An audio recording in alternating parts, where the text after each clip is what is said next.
خی گەورە پاداشتین گۆش بداتەوە مامۆستا دەرێمە کاکە هەڵۆی لە ئەڵمانیایی کاکەڵۆ ئامانەتەکانت گەیشتە جێیەکی زۆر دەستپاک.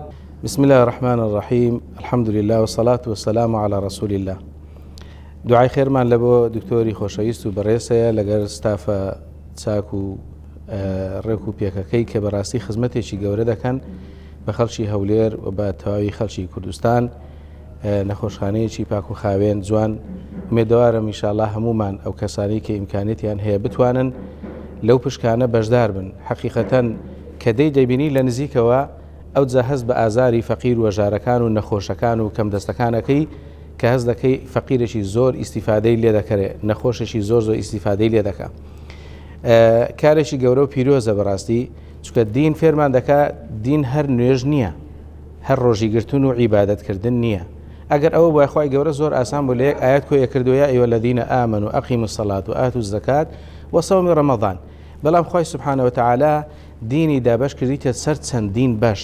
خزمەتکردنی ئینسانیەت بەڕێست گەورەترین و ساکترین و باشترین پێگە و جێگەیەکی گەورەی لە دین هەیە. هەر لێش ئەگەر تەمەشای قورئانکەی شان بەشانی ئیمان و تەوحید خی ڕەب العالەمین ئەخلاق و ئیمانی لە تەنیا یەکدانایە. کاری پێغەمبەران تەوحیدەکەیان چەند گرنگ بووە، خزمەتکردنیان بە مرۆڤایەتی ڕزگارکردنی مەزلومان و فەقیر و چەساوەکان زۆر گەورەتر بووە. جا بەڕاستی من نامێت زۆر قسە لەسەر ئەو بابەتە بکەم، بەڵام بەڕاستی جێگای دەستخۆشیە.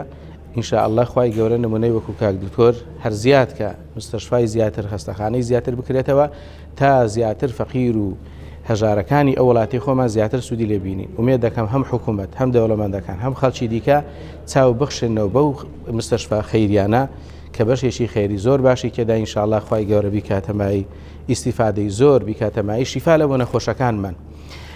ئەمن بەڕاستی زۆر خۆشحاڵ بووم کاکەڵۆی مەم حاج ساڵح لە ئەڵمانیاوە پشکێکی کڕی بۆ هاتم پێشکەشی ئەو خەستەخانەمان کرد و فەقیر و هەژارەکان. ومێد دەکەن ئینشاءالله خی گەورە پاداشتی ئەو برایە و تەواوی ئەو خوشکبرانی دیکەش کە بەشداریان لە پشکەکان کردیە خوا پاداشتیان بداتەوە. خی گەورە پاداشتین گۆش بداتەوە.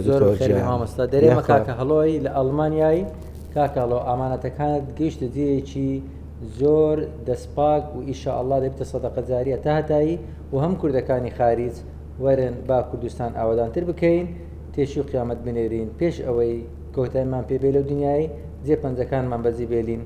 خۆشبەخت ئەو بەشدارە لە مهرەبانی دەست خۆش مامۆستا الدال على الخير كفاعله. هەر کەسێک ببیتە هاندان لە بۆ کاری چاکە و هەمان ئەجر پاداشی دەگاتی. خی گەورە ئەجر هەموو بداتەوە. ئەمە بە خێری ئەو خێرخوازانە دەتوانین خزمەتی زیاتر بکەین، پشتی خێرەکان بەرز دەکەینەوە بە پشتوانی خی گەورە. خوا پاداشتان داتەوە. محفوظ بن یاخوا سەلامەت بن. میهرەبانی دڵسۆزی و لێزانی